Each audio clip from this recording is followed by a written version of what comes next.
Good, good, good. Guruji, One last one. connected to that question, Guruji. You have said that meditation burns up karma. How do we know that is happening?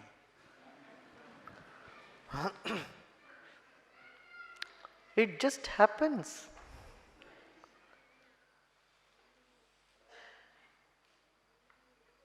It's natural. You keep anything on fire, it gets heated up. Right?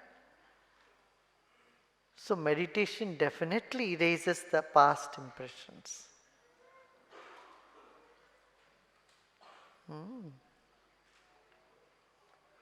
Good, good, good.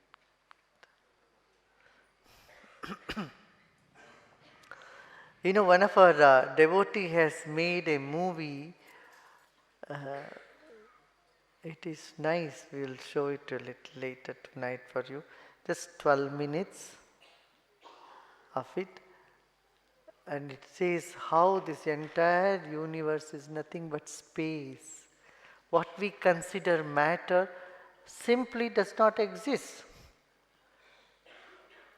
Dr. Dur, who is one of the greatest scientists of today of quantum physics, he's, he told me something very beautiful. He said, Guruji, 35 years I've been teaching, I'm studying, doing research on matter only to know it doesn't exist. He says, now I know it doesn't exist and I've been studying that thing that doesn't exist at all. So what we consider uh, the subatomic particle, the quarks and all these, they are simply wave functions, are simply vibrations. So the entire universe is nothing but just vibrations. Just vibrations and vibrations and vibrations. And that's what the Vedas have said, declared thousands of years ago. They said the universe is nothing but an impulse of knowledge and vibrations. And everything is made up of that sound vibration, they said. Knowledge vibration. That's what is called mantra.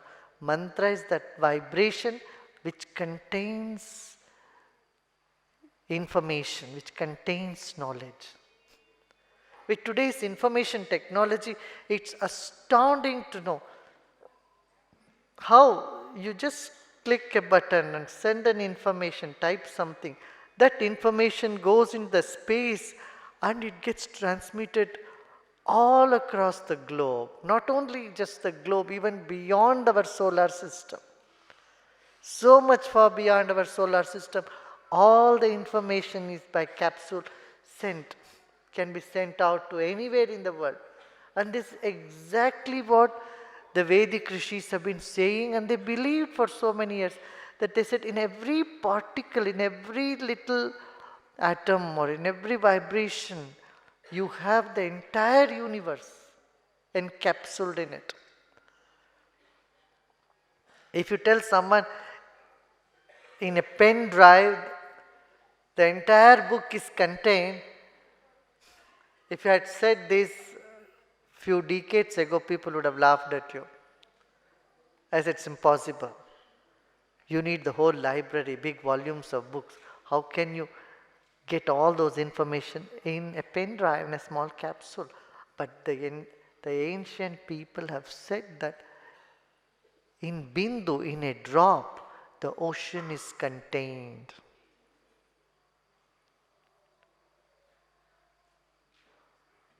Said in one ray, the entire cosmos is contained. Similarly, in one human soul, spirit, the vast infinity is contained. The Paramatma, the divinity, the unfathomable space is contained in the individual self, our soul. So it is amazing that they said Gyan Ghan means every spot of the creation has is concentrated with information, with knowledge. Knowledge and wisdom is contained in every particle of this universe, in totality. So that's why I said every particle is total in this universe. So we are made up of some 50 trillion particles, and each particle is complete you. Each particle contains all the information in the universe. Isn't that amazing? Each human body, each human DNA contains all other species of the universe. That means in one human DNA, you can create any animal, any species of this universe. An elephant can be created out of your DNA, or a scorpio, a butterfly, or a dinosaur. Anything could be created from yours. That means every little particle in the universe contains all information. And this is what the ancient seers said, Gyan Ghan.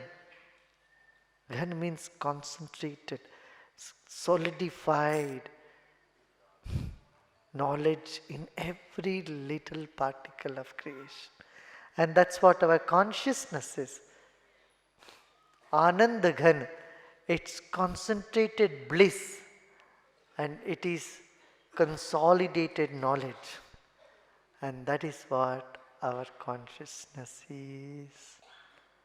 It's so amazing, isn't it?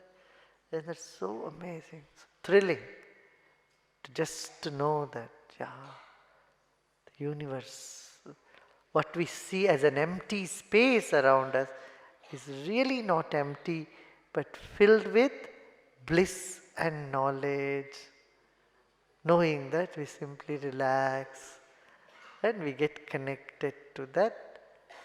Feel that we already are, we are connected already, we realize we are connected. Oh, good, good.